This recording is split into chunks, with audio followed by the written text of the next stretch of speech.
Let me tell you about what happened to me 2 years ago, when my life began to fall apart. At that time, my daughter was only 3 years old, and because of my busy work schedule, I didn't have much time with her, so I cherished every moment I had with her. She was at the age where she was starting to speak meaningful words, and I valued those moments greatly.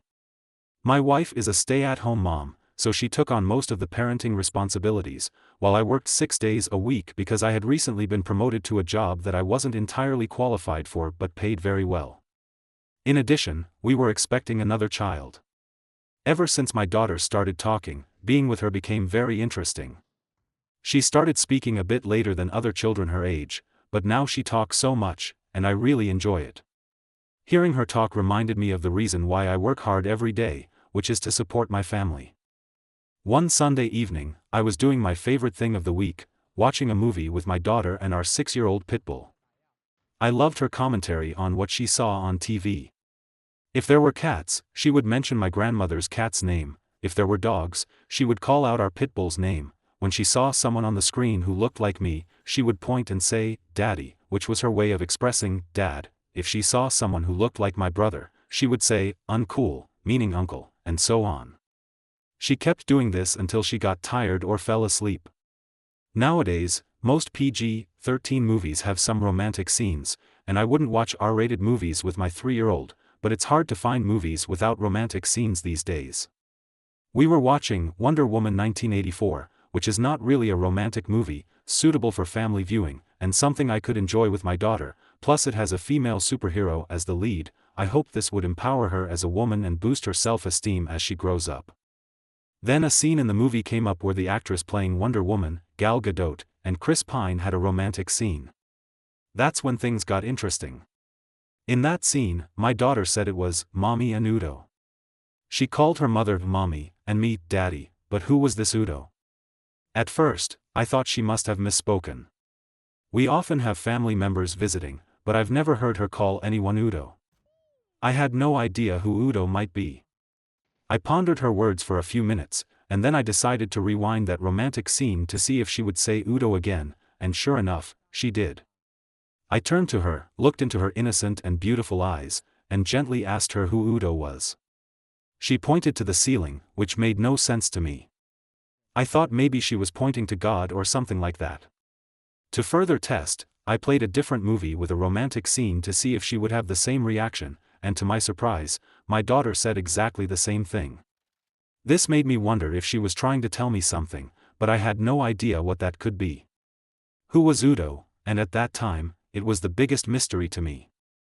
Some people might say that you can't trust what children remember or say, and I would usually agree with that. However, just at that time, I read a news story about a 3-year-old child who remembered their past life and even identified their murderer. Children may sometimes have some special wisdom, especially at that age. I knew that story was about reincarnation, and my situation was different because it happened in the present. But it had a profound impact on me. The incredible similarity in age and the recent encounter with that story made me believe that children are oracles. It was such a surreal situation, and the biggest mystery was figuring out who Udo was. I couldn't possibly ask my wife who Udo was because she might lie to me.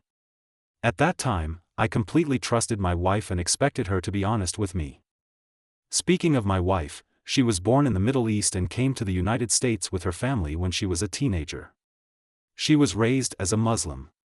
My parents also come from the same country as her, but I was born in the United States. We were introduced through family connections, so our marriage was strongly supported by our families.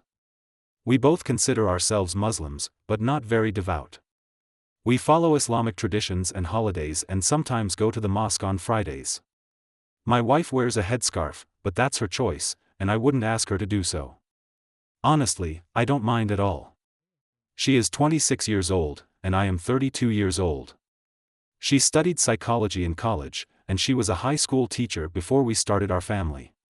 We mutually decided that she should become a stay-at-home mom to take care of the children. As for me, I am a financial manager at a large bank, and I am relatively young to hold such a position. We moved into our current apartment about 7 months ago because I got a promotion and had to relocate. This came with a significant raise of over $40,000. I remember that night putting the baby to sleep, still wondering who Udo might be. I never thought about questioning my wife because, to be honest, accusing her of such a serious thing without any evidence would be foolish. Moreover, my wife is a very good partner in every aspect. She is obedient, takes care of the household, cooks deliciously, and we have a healthy sex life. There were no red flags. So why would I accuse her of having an affair just because our daughter mentioned her mother and Udo while watching a movie scene? It seemed like a far-fetched idea. I don't know who Udo is, and it's likely just a product of my daughter's imagination. Accusing someone without concrete evidence is a serious matter, and once said, it cannot be taken back. My next step was to find out who Udo really is. Although the thought of my wife having an affair with Udo tormented me, I completely forgot about it the next day and continued with my routine. Fast forward 2 months, and we had been in our new apartment for 9 months. One day, we were walking our dog in the community park near us. It was me, my daughter, my wife, and our dog. Suddenly, we ran into a man who was also walking his dog, coming from the opposite direction. Interestingly, my dog seemed to recognize his dog immediately. The two dogs acted as if they knew each other, and my dog started running towards the stranger and his dog. I quickly grabbed the leash to stop my dog. I glanced at my wife, who tried her best to ignore what was happening, avoiding eye contact and staring straight ahead. When my daughter saw the man, she loudly called out, "Budu, Budu." She addressed him with the same familiarity as any relative she knew, but the man's reaction was different. It was as if he didn't know her at all. He ignored us and continued walking, dragging his dog away, acting like a complete stranger to us. I politely made eye contact with the man, smiled at him, and he smiled back before continuing on his way. It was such a strange experience that I needed an explanation. The awkward atmosphere around us, even though the encounter with this stranger only lasted a few seconds, felt much longer. I looked at my wife again, and she was still staring straight ahead, as if she hadn't noticed what had just happened. I asked her who the man was and if we knew him. She contemptuously replied that he was just a neighbor upstairs, as if she hardly knew him. I questioned how our daughter knew his name if he was just a neighbor upstairs. My wife explained that the man had a habit of letting his dog off the leash, and his dog would come to find our dog. They had interacted several times, and he would greet our daughter. It seemed like a reasonable explanation, but one thing bothered me. Remember 2 months ago when my daughter saw a romantic scene in the movie and loudly called out, "Mommy and Udo"?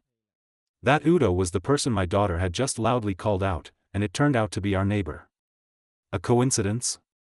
I don't think so. Now my wife has confirmed that Udo is indeed the neighbor upstairs. This can't just be a coincidence.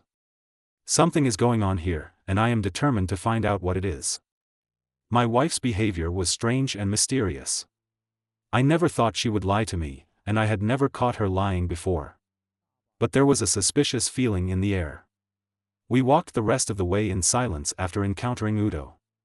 I began to think about all the assumptions and how my life would be turned upside down if my wife really had an affair. The thought of my wife being close to another man made me feel disgusted, even though the evidence was only circumstantial. Before we reached our apartment, my wife noticed my embarrassment and asked what was going on. I simply answered, "Nothing," and remained silent, lost in thought. When we got home, I suddenly asked my wife the name of the man we had encountered. She seemed quite upset, claiming that she was surprised by the sudden question, and I could sense that she felt I had suspicions, but it was not yet time for a confrontation. I was determined to gather evidence. That was all I could think of. The next day, where there's smoke, there's fire, right? I went online to look for answers. I found some forums where I could share my story and get it off my chest so I wouldn't keep everything bottled up inside. In addition, I hoped to find support, perhaps someone who had been through a similar situation and knew how to find out if my wife was having an affair with Udo. Maybe someone would tell me I was just being paranoid and risking destroying my marriage without reason. The first thing I needed to find out was the real name of that guy. If his name wasn't Udo, perhaps Udo was just the name of his dog. In that case, my suspicions would be shattered because Mom couldn't possibly have an affair with a dog. I also realized that I shouldn't take my daughter's words too seriously. She's just a 3-year-old child, and her imagination might run wild. People on the forum suggested that I hire a private investigator to uncover the identity of the upstairs neighbor. I couldn't snoop through his mail or follow him myself because my schedule was busy. Taking a day off to follow his movements and find out about his job seemed tempting, but hiring a private investigator would be more convenient, cheaper, and less emotionally draining. I found a private investigator online who specializes in infidelity cases. I provided the access code to our apartment and explained my schedule. His first task was to find out the neighbor's name, where he works, his schedule, and his relationship with my wife. The first week of the investigation was very stressful. I had to act normal around my wife and continue my daily routine as if nothing had happened. I hoped she would let her guard down and not suspect anything. I made sure to work longer hours than usual. At this stage, I couldn't resent my wife yet. I was still looking for the truth, and everything was based on speculation and circumstantial evidence. A week later, I met with the private investigator at a prearranged location to hear his report. He told me about the man and what he had found out. He discovered that the man's name was Hugo, but for obvious reasons, I can't reveal his full name. Hugo is 36 years old, and the detective shared that Hugo had recently divorced and had 2 children, whom he co-parented with his ex-wife. She got the house in their divorce settlement, which is why he was living in our apartment. Hugo had a girlfriend who was very interested in fitness. The detective revealed that Hugo was a logistics manager at a distribution company, and he had several employees under him, most of whom were women. The detective showed me a folder with photos of my wife and daughter sitting next to Hugo in the dog park, with their dogs playing around them. According to the detective, their interaction seemed friendly, but he didn't see any physical contact or signs of affection. So far, things didn't look good for my wife. Seeing my wife lie about not knowing him or his name made me uneasy because there were several photos showing them chatting together. Now I have every reason to believe that my daughter has been right all along. Hugo sounds a lot like Udo. The most unsettling part is that my daughter may have witnessed some inappropriate behavior between them. To this day, it still haunts me. We have never engaged in such behavior in front of our daughter, even when she was just a few months old. We always keep our intimate behavior private, and even though I would describe our sex life as healthy, we are not the type to be affectionate outside the bedroom. The private investigator asked me if I wanted him to continue, and I decided to retain his services for another 2 weeks to see if he could find more information. Honestly, I wasn't quite sure what else I hoped he would find. He couldn't possibly catch my wife being affectionate to Hugo in public unless it happened in my apartment or his. But I was encouraged by the initial briefing and wanted to dig deeper.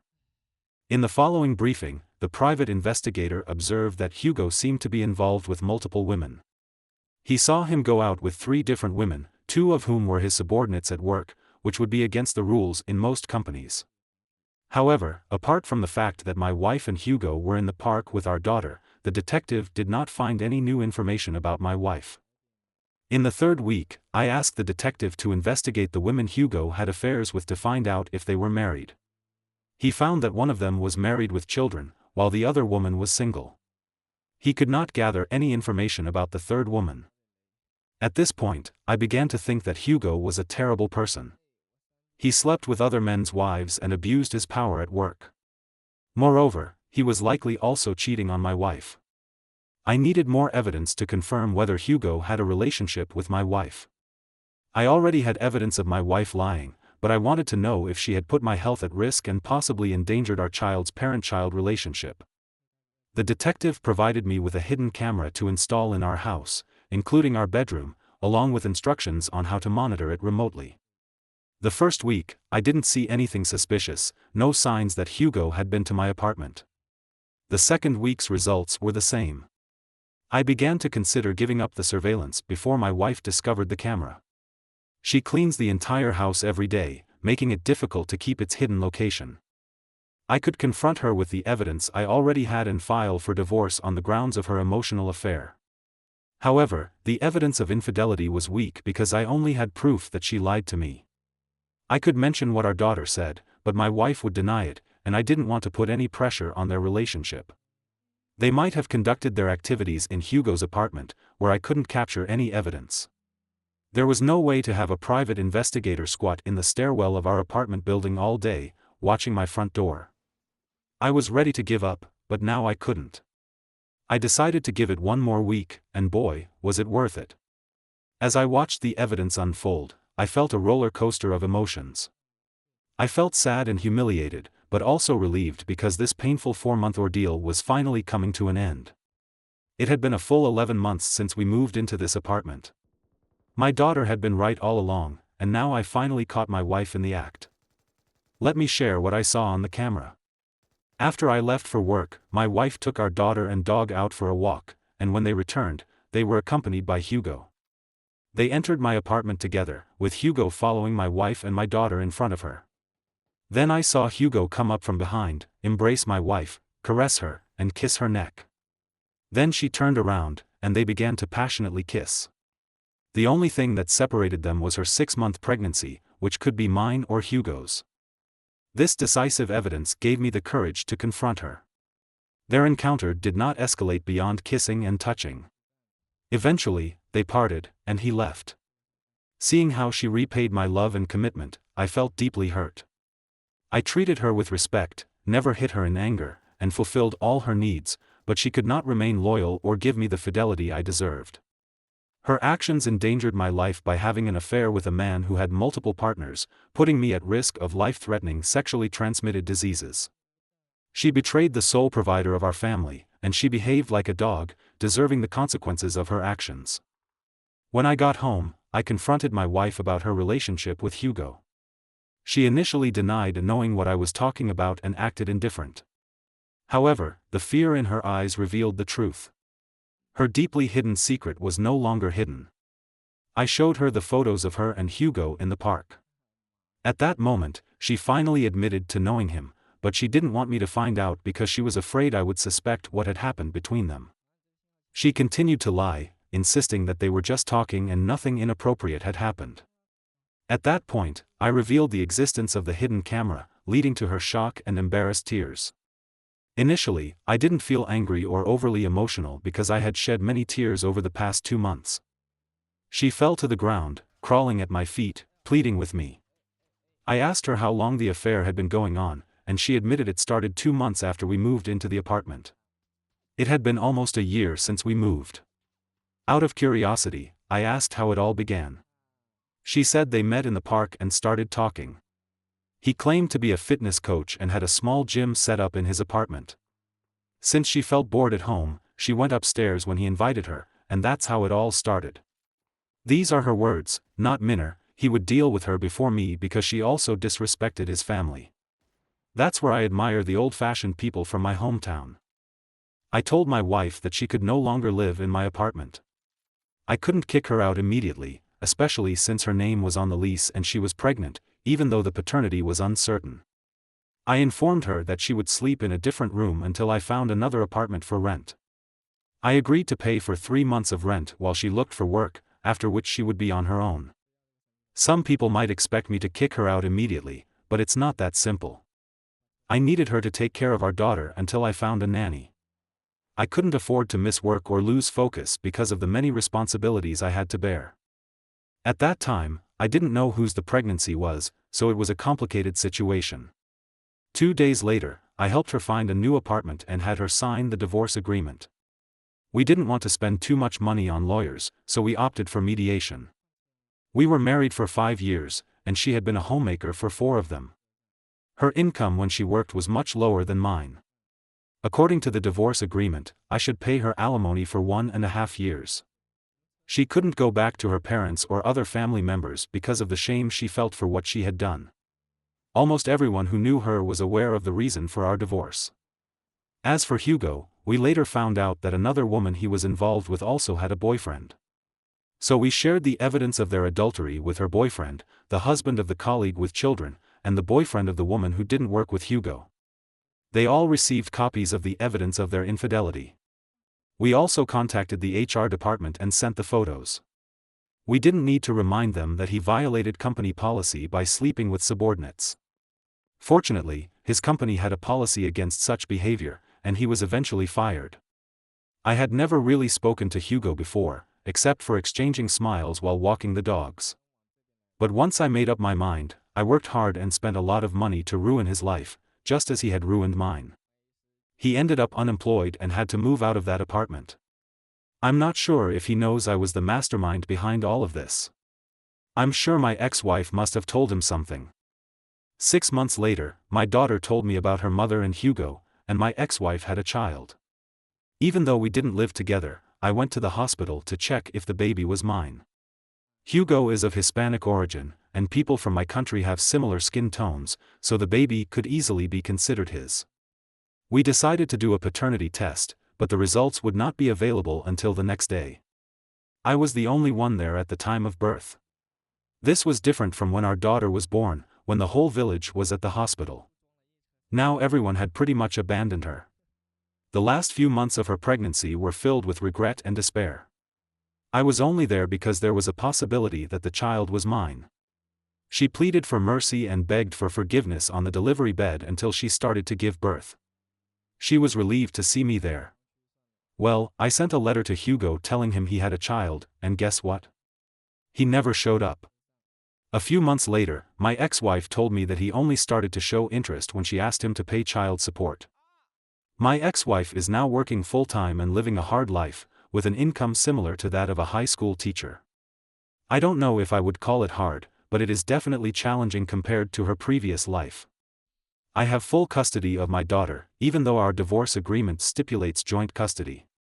I have a full-time nanny because I don't want my daughter to live in a dilapidated apartment. I don't want her to experience a hard life. I earn enough and work hard enough not to let her live in such conditions. I thank you for your patience in listening. This is a long and difficult story, but let me continue. After this relationship and the subsequent divorce, I have learned a lot about trust, betrayal, and personal growth. I focus on being a better father and providing a stable and loving environment for my daughter. I make sure she knows that even though her world has changed, she is still loved and supported. I take time to reflect on my role and how I may have inadvertently contributed to the situation. I realize that I need to find a better balance between work and family life, ensuring that I am there to provide the support my daughter and family need. As for my ex-wife, over time, I try to find a way to forgive her actions, not for her, but for my own emotional well-being. I recognize that holding on to resentment only affects my quality of life and hinders my progress. I continue to strive to ensure that my daughter can see the best in her mother, even though we have ended as a couple.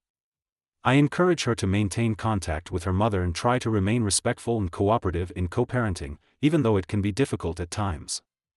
I have also learned to appreciate the people and things around me more. I am grateful for my friends and family who have supported me during this difficult period. I actively reach out to them and make sure they know how much I appreciate them. Finally, I realize that life is full of unpredictable twists and turns, and I must be prepared to face these challenges. I am committed to becoming a stronger, more resilient person, not only for myself but also for my daughter. This story is a reminder that even in the darkest moments, there is room for hope and recovery. It teaches us that no matter where life takes us, we have the ability to overcome difficulties and find happiness. Thank you again for listening, and I hope my experience can bring you some insight or comfort in some way.